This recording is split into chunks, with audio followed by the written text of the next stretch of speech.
أفلا يتدبرون القرآن أم على قلوب أقفالها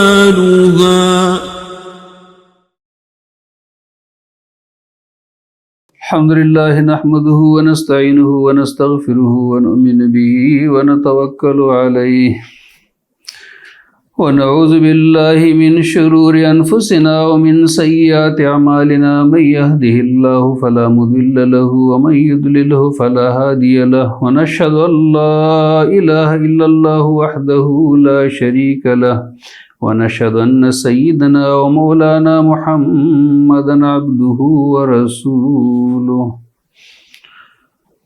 أما بعد فأعوذ بالله من الشيطان الرجيم بسم الله الرحمن الرحيم قد سمع الله قول التي تجادلك في زوجها وتشتكي إلى الله والله يسمع تحاوركما إن الله سميع بصير آمنت بالله صدق الله العلي العظيم۔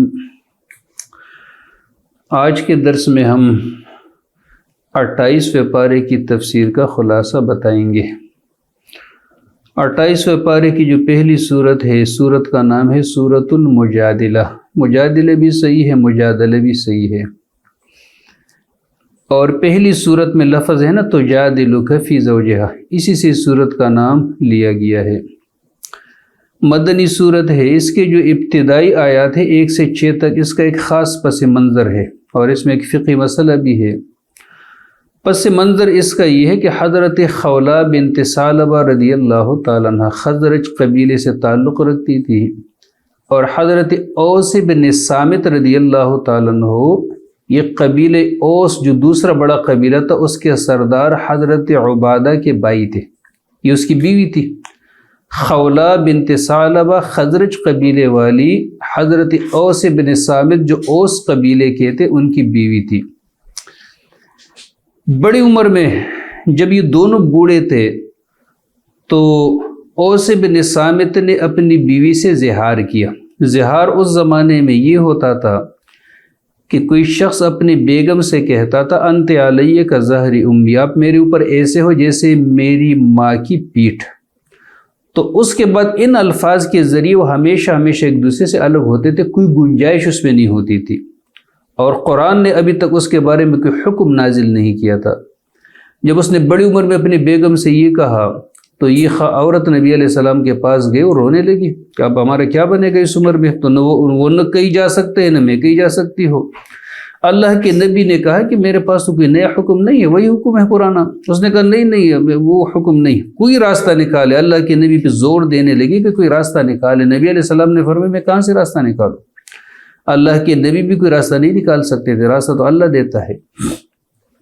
ان کے آپس میں یہ تکرار چل رہی تھی۔ اللہ تبارک و تعالیٰ نے یہ ابتدائی آیات نازل فرمائی اور اس کے اندر زہار کا حل اللہ نے بتایا کہ اگر بندہ زہار کرتا ہے اور پھر اس کو ندامت ہے اپنی بات پہ تو خیر ہے، بیوی اس سے الگ نہیں ہوگی، یا ایک غلام آزاد کرے آپس میں ملنے سے پہلے، یہ کفارہ بتائے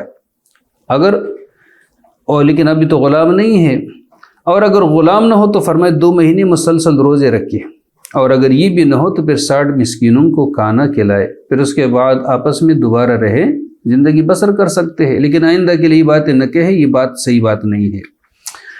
جب یہ آیات نازل ہو گئی تو نبی علیہ السلام نے اس کی بیگم کو بولا کہ آپ غلام آزاد کریں۔ اس نے کہا ہماری تو استطاعت نہیں ہے۔ فرمایا نبی علیہ السلام نے روزے رکھے۔ اس نے کہا روزے کیسے رکھے گا، وہ تو اتنا بوڑھا اور ضعیف ہو چکا ہے کہ دن میں 3 دفعہ کھانا نہ کھائے تو اس کی بینائی جواب دے دیتی ہے۔ نبی علیہ السلام نے فرمایا پھر کھانا کھلاؤ۔ اس نے کہا کھانا کھلانے کی بھی تو ہماری سکت نہیں ہے۔ نبی علیہ السلام نے پھر اپنی طرف سے ان کا کھانا ادا کیا 60 مسکینوں کا۔ حضرت عمر فاروق رضی اللہ تعالیٰ عنہ اپنے خلافت میں، اس وقت یہ عورت زندہ تھی، گزر رہے تھے گدے کے اوپر، تو اس خاتون نے راستے میں ان کو روکا اور ان کو نصیحت کرنے لگی۔ فرمایا یا عمر قد كنت تدعى عمیرا ثم قیل لك عمر، اے عمر پہلے آپ کو عمیر کہتے تھے لوگ جب آپ چھوٹے تھے، پھر آپ عمر بن گئے، پھر اس کے بعد آپ امیر المؤمنین بن گئے ابھی، تو اے عمر اللہ سے ڈرو، فَإِنَّهُ مَنْ أَيْقَنَ بِالْمَوْتِ خَافَ الْفَوْتَ وَمَنْ أَيْقَنَ بِالْحِسَابِ خَافَ الْعَذَابَ، کیونکہ جس بندے کو موت کے بارے میں یقین ہوتا ہے تو وہ دنیا کے فنا ہونے کا اس کا ڈر ہوتا ہے اس بندے کو، اور جس بندے کا حساب کتاب پہ یقین ہوتا ہے تو اللہ کے عذاب سے ڈرتا ہے۔ حضرت عمر فاروق رضی اللہ تعالیٰ عنہ کھڑے تھے، اس کی بات غور سے سن رہے تھے، تو حضرت عمر سے لوگوں نے کہا بعد میں کہ اس بوڑھی عورت کے لیے اب اتنا ٹائم آپ نے دیا، ضائع کیا۔ اس نے کہا حضرت عمر نے، واللہ لو حبستنی من اول النہار الى آخرہ لا زلت الا للصلاۃ المکتوبہ، اللہ کی قسم اگر یہ مجھے سارا دن روک لیتی، کھڑا کر دیتی، تو پھر بھی میں کھڑا رہتا سوائے فرض نماز کے لیے۔ تم جانتے ہو کون سی عورت ہے یہ بوڑھی عورت؟ یہ خولہ بنت ثعلبہ ہے۔ اللہ تبارک و تعالیٰ نے ساتوں آسمانوں کے اوپر اس کی بات سنی ہے، تو عمر کون ہوتا ہے کہ جو اس کی بات نہ سنے؟ تو ابتدائی آیات کا جو شان نزول ہے، شان ورود ہے، وہ یہ ہے آیت نمبر 1 سے لے کر آیت نمبر 6 تک تقریباً۔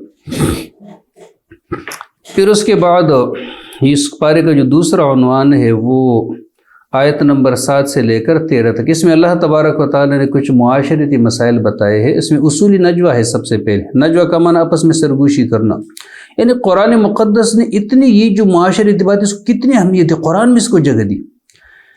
فرمایا نبی علیہ قرآن مقدس میں اللہ رب العزت نے کہ آپس میں سرگوشی میں تم کوئی بھی بات کرو تو اللہ تبارک و تعالیٰ اس سے واقف ہے۔ اگر تم 3 ہو تو چوتھا اللہ ہے، 4 ہو تو 5 اللہ ہے، 6 ہو تو 7 اللہ ہے، کم ہو یا زیادہ۔ پھر فرمایا اللہ رب العزت نے نجوہ سے تمہیں روکا گیا ہے، وہ نجوہ کہ جو غلط کاموں کے لیے ہو، جو ناجائز کاموں کے لیے ہو۔ جائز کام کے لیے نجوہ کرنا نہ صرف جائز بلکہ مستحب ہے، اس کے لیے نجوہ کرنا چاہیے، اس کے لیے آپس میں بیٹھنا چاہیے۔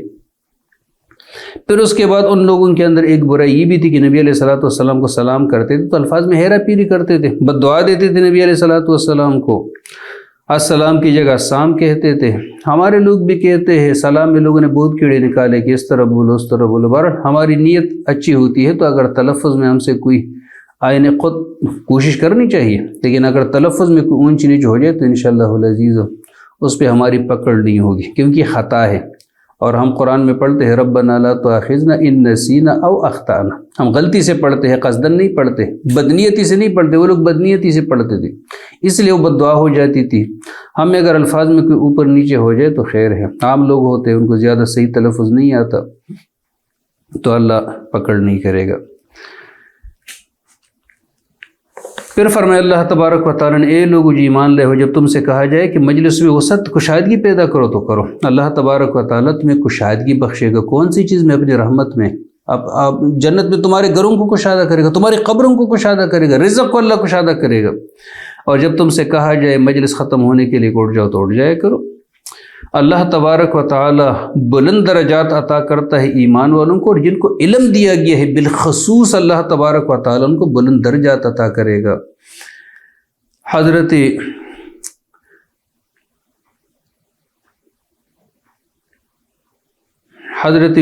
عمر ابن کثیر سے روایت ہے، عمر ابن کثیر حسن بصری سے روایت کرتے ہیں کہ نبی علیہ الصلوۃ والسلام نے ارشاد فرمایا کہ جس بندے کو موت آ جائے اور علم کو طلب کرتا ہو لیکن مقصد یہ ہو کہ اسلام کو زندہ کرے، تو اس بندے اور پیغمبر کے درمیان قیامت کے دن 1 درجے کا فرق ہوگا، صرف 1 درجے کا۔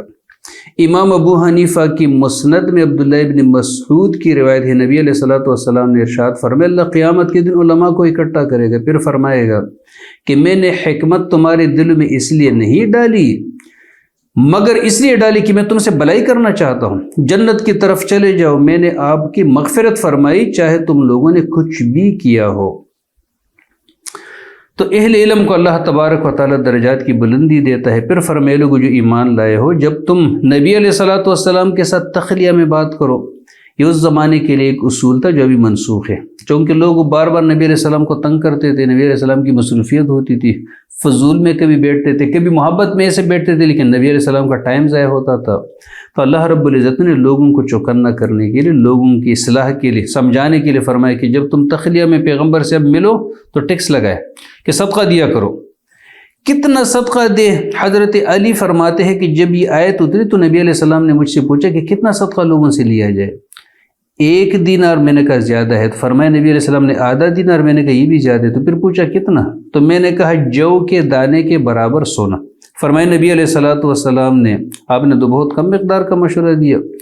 بہرحال حضرت علی فرماتے اس قرآن کی اس آیت پہ کہ نبی سے ملاقات سے پہلے صدقہ دیا کرو، اس آیت پہ صرف میں نے عمل کیا، باقی کسی نے اس آیت کے اوپر عمل نہیں کیا، کیونکہ دن کے آغاز میں یہ صورت نازل ہو گئی اور پھر اس کے بعد دن کے آخر میں یہ آیت منسوخ ہو گئی۔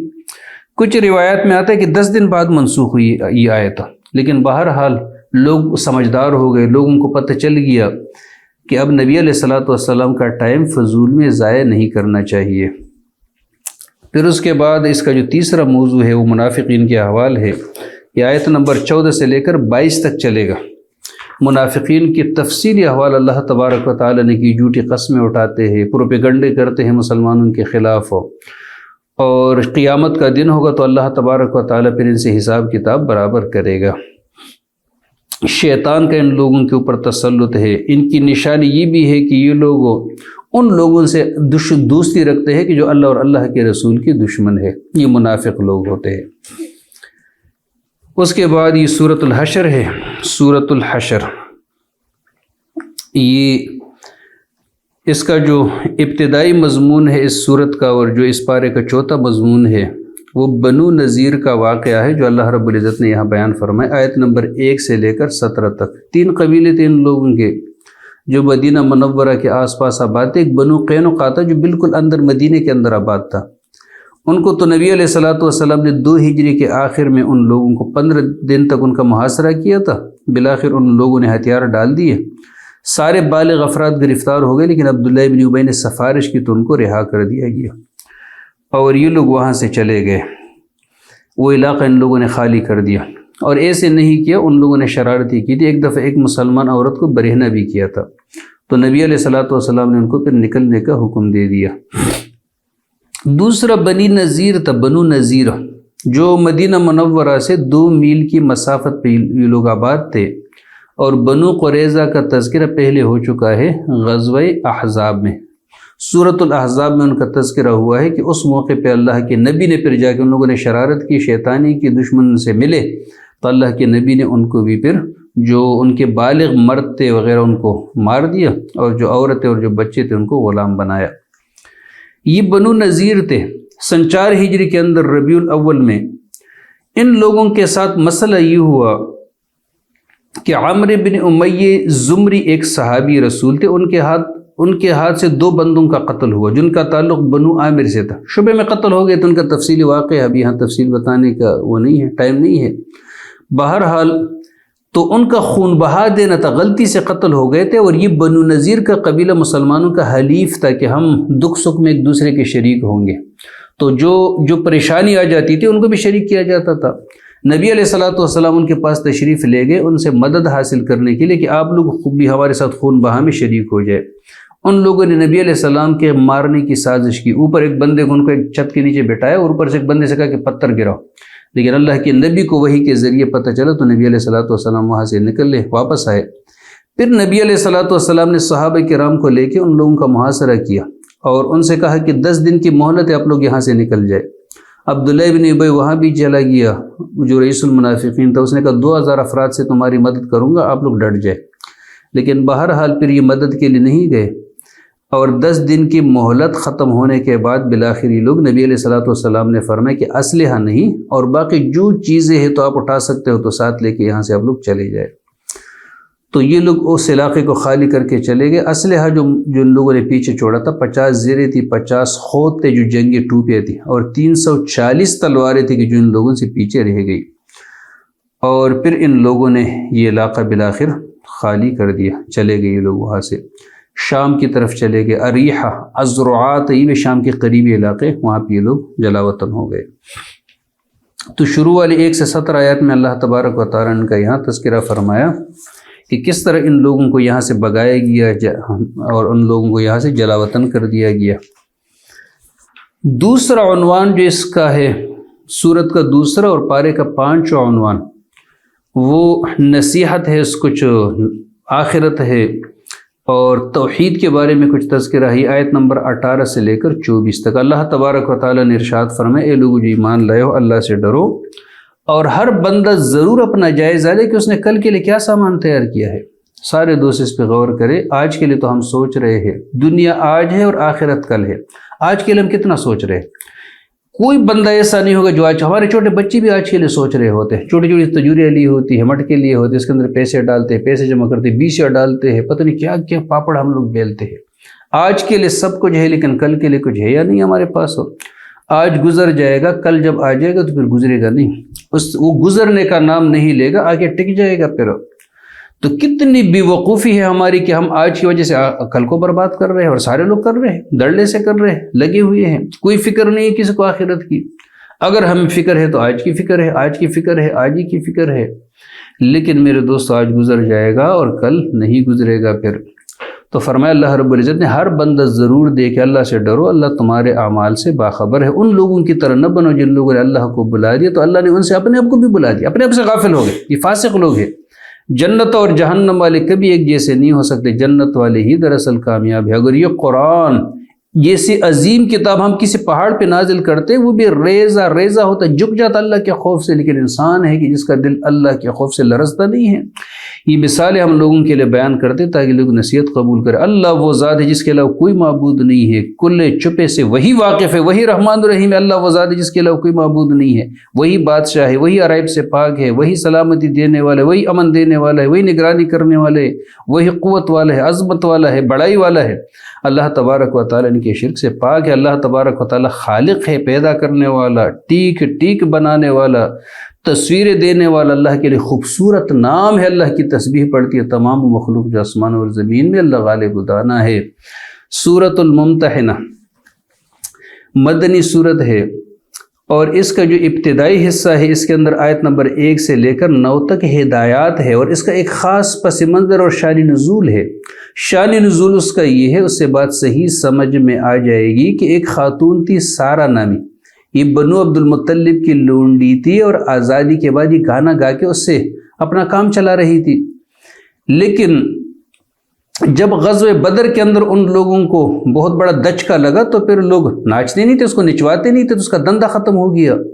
جب دندہ ختم ہو گیا تو نبی اکرم صلی اللہ علیہ وسلم کے پاس مدینہ منورہ گئی تعاون طلب کرنے کے لیے۔ صحابہ کرام نے ان کے ساتھ بھرپور تعاون کیا، اور کافر کے ساتھ تعاون کرنے میں کوئی حرج نہیں ہے، ان کے ساتھ بھی اب مالی تعاون کر سکتے ہیں، لیکن اللہ کے دین کے مقابلے میں اگر وہ استعمال کرے تو پھر نہیں کر سکتے۔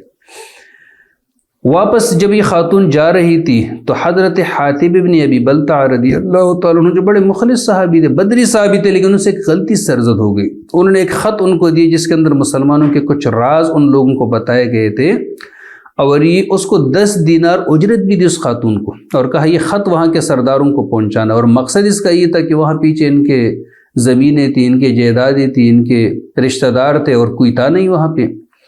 تو اس کا خیال یہ تھا کہ ان کی دلجوئی ہو جائے گی تو جو میری وہاں پراپرٹی چیزیں وہ بچ جائے گی۔ تو بہرحال نبی علیہ الصلوۃ والسلام کو وحی کے ذریعے پتہ چلا، نبی علیہ الصلوۃ والسلام نے حضرت علی کو، زبیر بن عوام کو، ابو مرثد کو یا مقداد بن اسود کو بھیجا، اور فرمائی عورت جہاں پہ بھی تمہیں ملے تو اس کے پاس ایک خط ہوگا وہ لے کر آئے۔ جب یہ گئے تو روض خاخ ایک جگہ تھی، وہاں پہ یہ عورت ملی۔ یہ مدینہ منورہ سے 12 میل کے فاصلے پر تھی، بس مدینہ پہنچنے والی تھی، 12 میل کی مسافت رہتی تھی۔ وہاں پہ جا کے ان لوگوں نے اس کو گھیر لیا۔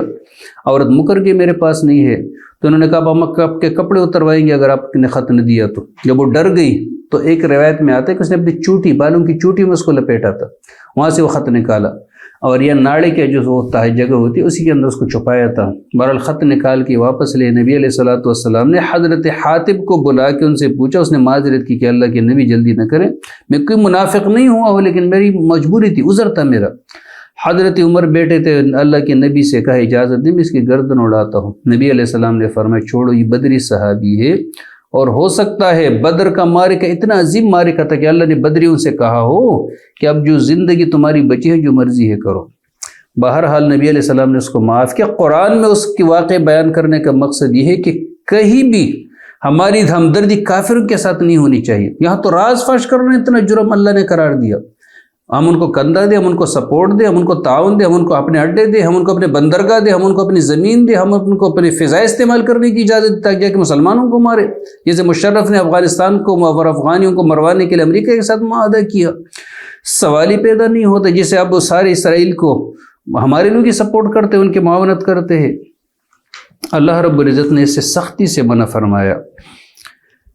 جو دوسرا عنوان ہے اس سورت کا اور پارے کا 7واں عنوان، اس کے اندر خواتین کے ساتھ بیعت کا تذکرہ ہے۔ آیت نمبر 10 سے لے کر 13 تک عورتوں کے ساتھ بھی بیعت لی جاتی تھی کہ جو مسلمان ہو جاتی تھی، ان کے ساتھ بیعت میں کون کون سے نکات تھے؟ تو فرمایا اللہ رب العزت نے کہ وہ اللہ کے ساتھ کسی کو شریک نہ ٹھہرائے، چوری نہ کرے، زنا نہ کرے، اپنے اولاد کو قتل نہ کرے، کسی کے اوپر کوئی تہمت نہ لگائے۔ مردوں کے بیعت میں ساتھ ساتھ اضافہ ہوتا تھا، یہ چیزیں بھی ہوتی تھی، لیکن اس میں اسلام اور جہاد بھی شامل ہوتا تھا۔ تو ان کے بیعت کا تذکرہ ہے۔ تو بیعت آج بھی ہے، اگر کوئی اس طرح کی بیعت کرنا چاہے تو اس قسم کی بیعت کرنا، اس قسم کے تصوف میں جانا، یہ ناجائز نہیں ہے، بلکہ قرآن مقدس کے عین موافق ہے، اس میں کوئی مسئلہ نہیں ہے۔ لیکن پہلے بندہ کوئی ایسے شخص کی بیعت میں جائے کہ وہ خود ہی بدعمل انسان ہو، تو اس سے بچنے کی کوشش بھی کرنی چاہیے، تو احتیاط بھی کرنا چاہیے۔ آج کل ہر شعبے کے اندر 2 نمبری آ گئی، تو تصوف کے اندر بھی 2 نمبری، 3 نمبری، 4 نمبری وہاں پہ بھی آ گئی۔ تو اگر کوئی اچھا آدمی ملتا ہے جو آپ کو منہیات سے اور منکرات سے منع کرے اور مأمورات پہ تم سے پابندی کروائے تو اچھی بات ہے، اس کے ساتھ بندہ بیعت ہو جائے۔ 8واں عنوان اس پارے کا، اب سورہ صف شروع ہو جاتی ہے، سورہ صف سے اس پارے کا 8واں عنوان شروع ہوتا ہے۔ یہ آیت نمبر 1 سے لے کر 14 تک پوری صورت مدنی صورت ہے، اور اس کے اندر اللہ تبارک و تعالی نے جہاد کی فضیلت بیان فرمائی ہے۔ فرمایا اللہ تبارک و تعالی ان لوگوں سے محبت کرتا ہے جو صف بستہ ہو کہ اللہ کے راستے میں لڑتے ہیں، گویا کہ وہ بنیان مرصوص ہے، سیسا پلائی ہوئی دیوار ہے۔ اور فرمایا جب موسیٰ علیہ السلام نے اپنی قوم سے کہا، موسیٰ علیہ السلام کا مختصر تذکرہ ہے کہ مجھے کیوں اذیت دیتے ہو، تم تو جانتے ہو کہ میں اللہ کا رسول ہوں۔ جب وہ لوگ ٹیڑے ہو گئے تو اللہ نے ان کے دلوں کو ٹیڑا کر دیا، اللہ فاسق قوم کو ہدایت نہیں دیتا۔ پھر عیسیٰ ابن مریم کا مختصر تذکرہ ہے یہاں پہ۔ پھر فرمایا اللہ تبارک و تعالیٰ نے اپنے نبی کو ہدایت اور دین حق کے ساتھ اس لیے بھیجا تاکہ دنیا کے سارے دینوں پہ اس کو غالب کرے، اگرچہ مشرکوں کو یہ ناگوار کیوں نہ گزرے۔ یہ قرآن کی کلیدی آیات میں سے ہے، آیت نمبر 9 سورہ صف کی۔ اللہ نے اپنے نبی کی بعثت کا مقصد یہ بتایا کہ اس دین کو غالب کرے گا۔ ایک دعوتی دین ہے، ایک غلبی دین ہے۔ دعوتی دین بھی پیغمبر کا مشن تھا، لیکن مقصد نبی علیہ السلام کی بعثت کا یہ تھا کہ دین دنیا کے اوپر غالب ہو جائے، تاکہ آخرت تک چونکہ دوسرا نبی آئے گا نہیں تو لوگ دین کو ہر رنگ میں دیکھیں، انفرادی بھی زندگی میں بھی دیکھے، اجتماعی میں بھی دیکھے، نظام کی صورت میں بھی دیکھے، معاشیات کی صورت میں بھی دیکھے، حکومت کی صورت میں بھی دیکھے، دشمنوں کے مقابلے کی صورت میں بھی دیکھے، ریاست کی صورت میں بھی دیکھے۔ اس لیے ہر پیرائے میں اللہ کا دین لوگوں کو دکھانا اور سمجھانا مقصود تھا۔ اس لیے اللہ تبارک و تعالیٰ نے اپنے آخری نبی کے ذریعے اس دین کو غالب بھی کر دیا، تاکہ ہر پیرائے میں، اگر انفرادی زندگی میں ہوتا تو ہمیں اجتماعی کا پتہ نہ ہوتا، اگر دعوت کے میدان میں ہوتا، قتال میں نہ ہوتا تو پھر ہمیں پتہ نہ ہوتا۔ اب چونکہ کسی نبی نے آنا نہیں ہے، اس دین مکمل ہو گئی، اور اللہ کے نبی کی زندگی ہمارے لیے اسوہ حسنہ بن گئی۔ لقد کان لکم فی رسول اللہ اسوۃ حسنہ۔ اس لیے اللہ تبارک و تعالیٰ نے اپنے نبی سے وہ سارے کام لے لیے کہ جو سارے انبیاء علیہ السلام نے مل کے کیا، اللہ تبارک و تعالیٰ نے آخری نبی سے وہ سارے کام ایک ساتھ لے لیے، تاکہ سارا دن آخر میں اکٹھا ہو جائے اور قیامت تک یہی دن لوگوں کے لیے اسوہ حسنہ اور نمونہ رہے۔ پھر فرمائے اے لوگو جو ایمان لائے ہو، کیا میں تمہیں وہ تجارت نہ بتاؤ جو تمہیں دردناک عذاب سے بچائے؟ اللہ کے اوپر ایمان لاؤ گے، اللہ کے رسول کے اوپر ایمان لاؤ گے، جہاد کرو اللہ کے راستے میں مالوں سے جانوں سے، تمہارے حق میں بہت بہتر ہے اگر تم جانو۔ پھر فرمائے اے لوگو جو ایمان لائے ہو، اللہ کے دین کے مددگار بنو، جیسے عیسیٰ ابن مریم نے حواریوں سے کہا تھا کون ہے جو اللہ کے دین کے خاطر میری مدد کرے گا؟ حواریوں نے کہا ہم اللہ کے مددگار ہیں۔ تو جن لوگوں نے ایمان لایا ہم نے ان لوگوں کو غلبہ بھی دیا۔ سورہ جمعہ ہے، اس کا جو پہلا عنوان ہے وہ اتباع رسول ہے، آیت نمبر 1 سے لے کر 8 تک، کہ اللہ تبارک و تعالیٰ کے رسول کی پیروی کرو۔ اللہ وہ ذات ہے جس نے ان پڑھ لوگوں میں سے ایک رسول انہی میں سے بھیجا، اور اس پیغمبر کا مشن یہ تھا کہ ان کے اوپر اللہ کی آیت کی تلاوت کرے، ان کی تربیت کرے، تزکیہ کرے، ان کو کتاب اور حکمت کی تعلیم دے، اگر جس سے پہلے یہ لوگ کلی گمراہی میں پڑے ہوئے تھے۔ اور پھر اس صورت کا جو دوسرا عنوان ہے آیت نمبر 9 سے لے کر ختم صورت تک، اس کے اندر اللہ تبارک و تعالیٰ نے ایک جمعے کے حوالے سے کچھ آداب اور کچھ ہدایات بتائے ہیں۔ اس جمعے کے دن کا جو شروع والا نام تھا وہ عروبہ تھا، اور ہم سے پہلے اس دن کی افر کی گئی تھی یہودیوں کو، لیکن ان لوگوں نے ہفتہ لیا۔ پھر عیسائیوں سے کہا گیا، ان لوگوں نے خود اپنی مرضی سے اتوار کا انتخاب کر لیا، اور پھر اللہ نے اس دن کی رہنمائی اور فضیلت ہمیں بخشی، ہمیں یہ دن مل گیا۔ بیست سے 560 سال پہلے کعب بن لؤی جو نبی علیہ السلام کے داداؤں میں سے تھے، جو خالص توحید کا قائل تھا، نبی علیہ السلام کے آنے کی بشارت بھی تھی، اس نے اس دن کا نام جمعہ رکھا۔ اس دن قریش کو جمع کر کے وعظ و نصیحت کرتے تھے، تو بیست سے 560 سال پہلے اس کا نام جمعہ رکھا گیا، اس سے پہلے اس کا نام عروبہ تھا۔ فضیلت کے حوالے سے صرف ایک حدیث سنا دیتا ہوں۔ نبی علیہ السلام نے ارشاد فرمایا، جو جمعے کے دن خود بھی غسل کرے، بچوں کو بھی نہلائے، اور پھر اس کے بعد سویرے جائے اور سویرے لے کے بھی جائے، بچوں کو بھی ساتھ لے جائے، اور پیدل جائے، سواری استعمال نہ کرے، امام کے قریب بیٹھ جائے، دور نہ بیٹھے، اور وہاں جا کے لغو اور فضول قسم کی باتیں بھی نہ کرے، خاموشی کے ساتھ پورا خطبہ سنے اور پھر اس کے بعد نماز پڑھے۔ تو نبی علیہ السلام نے ارشاد فرمایا، ایک ایک قدم جو اپنے گھر سے اٹھا کے بندہ گیا ہے، ایک قدم کے بدلے 1 سال کی فضیلت اس بندے کو ملے گی، اس سال کی جس سال میں روزانہ دن کو اس نے روزہ رکھا اور رات کو تہجد کی نماز بھی پڑھی ہو۔ اتنی فضیلت والی صحیح حدیث محدثین کہتے ہیں کسی بھی دوسرے عمل کے بارے میں موجود نہیں ہے۔ پھر اس کے بعد سورۃ المنافقون ہے، سورۃ المنافقین، اس کا جو ابتدائی حصہ ہے، بلکہ پوری سورۃ منافقون کے بارے میں ہے۔ غزوہ بنو المصطلق اور منافقون کی حالت۔ غزوہ بنو المصطلق یہ سن 6 ہجری میں یا 5 ہجری میں ہوا تھا، اور بنو المصطلق ایک قبیلہ تھا، ان کے رئیس حارث بن زرار نے جنگ کا ارادہ کیا، اس نے تیاری شروع کی، تو نبی علیہ السلام کو معلوم ہوا، تو نبی کریم صلی اللہ علیہ وسلم صحابہ کرام کو لے کے وہاں گئے، اور اسی جگہ پہ ان لوگوں کا محاصرہ کیا، وہ لوگ بھاگ گئے۔ اور تو اسی موقع پہ جب واپس آ رہے تھے تو راستے میں ایک جھگڑا ہوا، ایک مہاجر کا اور ایک انصاری کا، اور پھر اس کے بعد عبداللہ بن ابی جو رئیس المنافقین تھے وہ بھی موجود تھے۔ ان لوگوں نے بڑا پروپیگنڈا کیا، بڑی غلط زبان استعمال کی مسلمانوں کے بارے میں، کہ کنگلے اور یہ فلاں لوگ اور فلاں قسم کے لوگ، ہم نے ان کو پالے اس لیے ہمیں مار رہے ہیں، اور کہا کہ جب ہم واپس جائیں گے تو جو عزت والے ہیں ذلت والوں کو وہاں سے نکال دیں گے۔ خود اس کا بیٹا عبداللہ وہ مخلص صحابی تھا، جب یہ مدینہ منورہ کے قریب پہنچے اس نے جا کے خود اپنے ابو کو گریبان سے پکڑا کہ آپ نہیں جا سکتے، ابھی پتہ چلے گا عزت والا کون ہے، ذلت والا کون ہے، اب نے کیوں یہ نبی علیہ السلام کے بارے میں بد کلامی کی۔ نبی علیہ السلام کو علم ہوا تو نبی علیہ السلام نے فرمایا اس کو آنے دے، اس کو اجازت دے دے، اپنے باپ کے ساتھ حسن سلوک کرے۔ 12واں عنوان جو اس پارے کا ہے سورۃ التغابن ہے۔ اس کا جو شروع والا حصہ ہے 1 سے لے کر 10 تک، اس میں قیامت کا تذکرہ ہے۔ تغابن کا معنی ہی ہار اور جیت ہے، اور اس کو اس لیے قیامت کو تغابن کہا جاتا ہے کیونکہ کچھ لوگ ہار جائیں گے اور کچھ لوگ وہاں جیت جائیں گے۔ دوسرا حصہ اس سورت کا آیت نمبر 11 سے لے کر ختم سورت تک، اس کے اندر کچھ نصیحتیں تھے۔ نصیحتیں فرمایا اللہ تبارک و تعالیٰ نے کوئی بھی مصیبت اگر آ جاتی ہے وہ اللہ تبارک و تعالیٰ کے حکم سے آ جاتی ہے۔ پھر فرمایا اللہ تبارک، اے لوگو جو ایمان لائے ہو، بے شک تمہاری بیویوں میں سے، تمہارے اولاد میں سے کچھ تمہارے دشمن ہیں، ان سے چوکنے رہو، بیدار رہو، کہیں ایسا نہ ہو کہ تمہاری عاقبت برباد کرے۔ اور پھر فرمایا تمہارا اولاد اور تمہارا مال اور تمہاری اولاد تمہارے لیے بڑا امتحان ہے، آزمائش ہے، اللہ تبارک و تعالیٰ کے اجر عظیم ہے۔ پھر کہا اگر تم اللہ کو قرض حسن دو گے، اللہ تبارک و تعالیٰ بڑا چڑھا کے تمہیں واپس کرے گا۔ اللہ تبارک و تعالیٰ قدردان ہے، بردبار ہے۔ پھر اس کے بعد سورہ طلاق ہے، یہ مدنی سورت ہے، اور پوری سورت کے اندر اللہ تبارک و تعالیٰ نے طلاق کے حوالے سے کچھ احکام بتائے ہیں، عدت کا بتایا ہے کہ عدت کتنی ہونی چاہیے۔ تو عدت اگر خاتون کو ماہواری آتی ہو تو 3 ماہواریاں ہیں، نہ ہو تو پھر اس کے لیے 3 مہینے ہے، اگر پیٹ میں بچہ ہے تو پھر وضع حمل ہے اس کا، یہاں پھر ان کو رہائش دینے کا، ان کی کفالت کرنے کا یہاں تفصیل کے ساتھ اللہ تبارک و تعالیٰ نے احکامات بتائے۔ پھر اس کے بعد سورہ تحریم ہے، یہ مدنی سورت ہے، ایک خاص واقعہ ہے جس کے ساتھ اس سورت کا تعلق ابتدائی حصے کا آیت نمبر 1 سے لے کر آیت نمبر 7 تک۔ وہ جو خاص واقعہ ہے تو ام المؤمنین حضرت عائشہ صدیقہ رضی اللہ تعالیٰ عنہا سے مروی ہے، یہ متفقن علیہ حدیث ہے کہ نبی علیہ السلام حضرت زینب کے پاس کچھ زیادہ ٹائم گزارتے تھے عصر کے بعد، کیونکہ اس کو شہد ملا تو وہ نبی علیہ السلام کو شہد پلاتی تھی۔